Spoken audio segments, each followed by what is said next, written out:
Assalamualaikum warahmatullahi wabarakatuh. Berjumpa lagi bersama pecinta bola sejati. Apa kabar sahabat pecinta bola sejati? Semoga hari ini kita selalu dalam lindungan Allah Subhanahu wa taala. Hari ini saya akan membagikan video. Bungkus mengatakan bahwa PSSI harus memberikan edukasi kepada supporter Indonesia. Untuk mengikuti informasinya lebih lanjut, mari kita simak videonya bersama-sama. Bagaimana analisa Anda terkait dampak kalau kita bicara dari berbagai lini, bisa Anda jelaskan? Iya, saya pikir secara finansial mungkin jumlahnya tidak terlalu besar ya, hanya sekitar 400 jutaan masih bisa diatasi oleh federasi. Kemudian juga pengurangan jumlah penonton yang mencapai 15% itu artinya kita akan kehilangan sekitar 10.000 penonton dari kapasitas stadion GBK yang biasanya untuk pertandingan internasional itu berkisar sekitar 68 ribuan ya.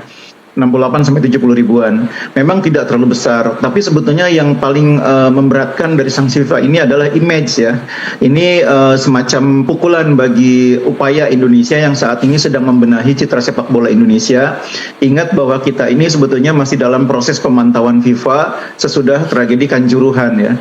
Kita sedang berupaya untuk bangkit dan di antara jalan untuk bangkit itu adalah PSSI harus membuat peta jalan reformasi. Dan itu banyak sekali aspek yang dikerjakan ya, dari mulai infrastruktur stadion yang harus dibenahi, lalu sumber daya manusia, entah itu perwasitan, perangkat pertandingan, tapi sebetulnya termasuk juga membangun ekosistem sepak bola Indonesia yang harus lebih patuh terhadap regulasi FIFA. Nah, terkait dengan regulasi FIFA ini kan FIFA tahun 2023 itu awal Februari itu kan baru saja merilis yang namanya kode disiplin dan kode etik yang baru, di mana kode disiplin dan kode etik yang baru itu sangat keras menekankan pentingnya sikap anti diskriminasi, sangat keras menolak adanya pelecehan di dalam sepak bola, sangat keras menentang adanya pengaturan skor. Nah, yang terjadi dalam pertandingan melawan Bahrain beberapa waktu yang lalu itu kan sebuah tindakan yang dapat dikategorikan sebagai diskriminasi. Itulah sebabnya akhirnya kita dihukum. Nah, ini tentu menjadi pukulan bagi PSSI yang sedang berupaya untuk memperbaiki citra sepak bola Indonesia di mata FIFA. Baik, Bungkus, ini deretan sanksi demi sanksi dijatuhkan FIFA terhadap timnas Indonesia begitu ya, utamanya oleh PSSI. Sebelum dewasa itukah supporter kita untuk membuat pertandingan berjalan secara positif baik di dalam stadion maupun di luar? Iya, salah satu ciri supporter Indonesia itu kan fanatismenya ya. Dan fanatisme itu sebetulnya salah satu magnet yang membuat banyak pemain internasional, pemain yang bermain di liga-liga Eropa itu tertarik memperkuat tim nasional Indonesia. Karena supporternya sangat fanatik. Dan itu menjadi kekuatan tersendiri sebetulnya. Hanya saja memang fanatisme itu harus dipagari dengan rambu-rambu sportivitas. Nah, biasanya hal semacam itu sudah dipahami oleh supporter.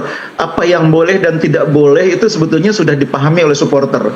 Masalahnya tim nasional Indonesia ini kan sekarang berada di fase di mana semua orang merasa menjadi pecinta tim nasional dan banyak di antaranya yang belum terlalu lama menjadi bagian dari pendukung fanatik tim nasional Indonesia. Sebagian mungkin belum paham apa yang boleh dan apa yang belum boleh. Makanya saya menganggap pentingnya di sini tugas PSSI mengedukasi. Karena supporter itu datang dan pergi. Ada yang sekarang masih bisa dibilang baru, ada yang sudah agak lama, ada yang sudah lama, dan ada yang sudah mulai meninggalkan kegiatan mendukung langsung timnas di lapangan. Baik, meskipun ini ada silih berganti antara supporter lama dengan supporter baru, kalau memang sebenarnya budaya atau peraturan itu memang diturunkan dari senior ke junior supporter, itu bisa saja terjadi. Tapi apa yang salah dalam pembinaan para supporter ini?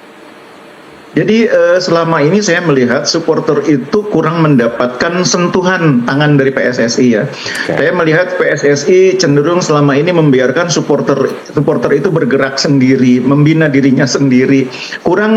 PSSI kurang turun tangan langsung. Jadi PSSI seperti yang sering saya katakan tidak cukup hanya menggelar jambore supporter lalu merasa tugasnya sudah terselesaikan, lalu merasa sudah lepas dari kewajiban. Tidak bisa seperti itu. Supporter harus terus dibina. Caranya yang pertama, PSSI harus membangun komunikasi dengan kelompok-kelompok atau simpul-simpul kelompok supporter. Jadi Indonesia ini kan memiliki beberapa kelompok supporter untuk tim nasional ya. PSSI harus dekat dengan simpul-simpul kelompok supporter itu, melakukan kegiatan rutin, diskusi, dialog, dan kemudian juga sarasehan, jambore segala macam itu perlu dilakukan secara rutin. PSSI memang sudah punya langkah untuk membina para supporter mulai dari klub di tingkat liga. Kita tahu bahwa 2020 tragedi Kanjuruhan, terus kemudian kemarin juga kita dikabarkan dengan tragedi supporter antara Persik dan juga Arema. Belum cukup untuk membentuk supporter di tingkat nasional ini bisa bermain secara positif baik di luar maupun di dalam lapangan, Bungkus? Iya, memang kita harus akui bahwa pendidikan supporter itu bukan jangka pendek ya, itu program yang terus-menerus, tidak ada habisnya. Jadi tidak boleh lelah PSSI merasa sudah melakukan sesuatu, tapi harus terus melakukan upaya untuk melakukan edukasi. Karena seperti yang saya bilang tadi, bahwa supporter itu datang dan pergi, dan generasi baru supporter itu banyak yang usianya masih sangat muda, yang literasi dan edukasinya masih kurang. Nah, tugas PSSI mengedukasi dan memberikan literasi kepada supporter yang bisa dibilang relatif belum lama ini, supaya paham hal-hal yang tidak boleh itu bukan hanya merugikan bagi lawan, tapi juga merugikan bagi timnas itu sendiri.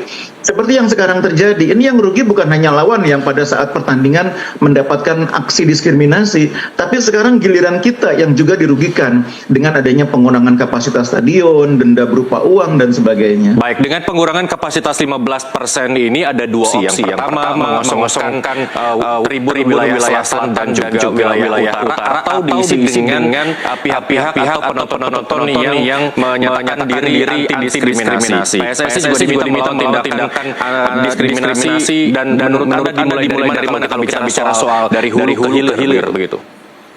Iya, jadi kalau pengisian kapasitas yang harus dimasangkan tadi tidak masalah ya. Yang ingin mengisi tempat itu pasti banyak sekali, karena yang ingin mendukung itu banyak sekali, itu bukan masalah. Tapi yang jadi masalah kan begini, bagaimana penonton yang sudah jumlahnya besar ini suatu saat harus menjadi kekuatan bagi sepak bola Indonesia, harus menjadi pemain ke-12 yang bisa menjadi semacam penyemangat dan tidak justru kemudian menjadi bumerang bagi nasional. Nah, itu poinnya. Bagaimana kita ingin kapasitas stadion berapa jumlahnya, 100% atau 85% kah? Itu merupakan pemain ke-12 yang bisa menjadi support system bagi keberhasilan timnas Indonesia. Nah, ini yang saya pikir harus dipikirkan secara serius. Kita sudah punya banyak namanya roadmap, kita sudah punya banyak yang desain pembinaan supporter. Actionnya itu yang masih kurang dari PSSI, dan bukan sekedar kurang. Actionnya harus menerus, tidak ada bosannya. Tadi saya sudah mengatakan bahwa pembinaan supporter bukan program jangka pendek, tapi program yang ada akhir terus-menerus. Baik. Ini dua lokasi yang memang dijadikan base camp dua kekuatan supporter Indonesia antara Ultras dan juga Grande. Kemudian apakah di pertandingan berikutnya ada jaminan keduanya untuk tidak melakukan hal serupa meskipun di mana ditempatkan di area stadion? Ya itu seperti yang saya bilang tadi, pentingnya PSSI punya komunikasi dengan simpul supporter, karena kita tahu dalam sepak bola modern, kursi yang ada atau bangku tribun yang ada di utara dan selatan itulah tempat di mana para supporter paling fanatik berada.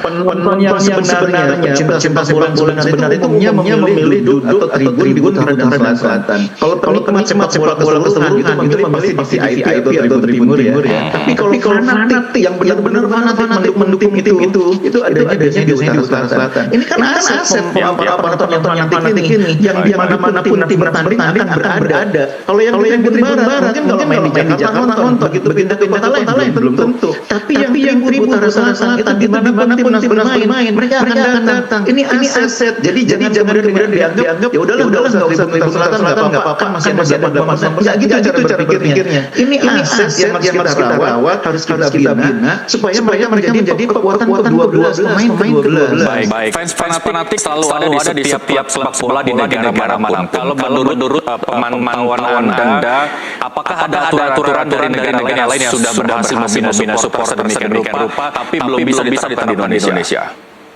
Iya, paling contoh sederhana itu kita lihat Inggris ya. Inggris itu bedanya Inggris sebelum terjadinya tragedi Heysel atau tragedi Hillsborough, itu kan dulu stadionnya pakai pagar ya. Sekarang Inggris itu stadionnya nggak ada pagarnya sama sekali. Nah, Indonesia kan masih banyak stadion yang masih pakai pagar untuk memisahkan penonton dengan pemain di lapangan, karena kalau tidak ada pagar pemisah atau tidak ada katakanlah kanal gitu atau semacam parit pemisah, penonton bisa menyerbu ke lapangan. Itu ada contoh kecil bagaimana kita memang belum sepenuhnya bisa menerapkan apa yang sudah berhasil dilakukan oleh negara-negara yang lain. Menurut saya mudah bagi kita untuk belajar memperbaiki sepak Indonesia, tinggal melihat apa yang dilakukan Inggris sesudah tragedi Heysel dan tragedi Hillsborough. Itu adalah contoh paling bagus. Bagaimana negara yang tadinya kesulitan mengelola supporter, akhirnya berhasil mengelola supporter menjadi aset. Nah, itu kita bisa belajar dari Inggris, nggak usah jauh-jauh itu. Dan kalau kita lakukan secara serius, rasanya kita juga bisa berbenah. Ya.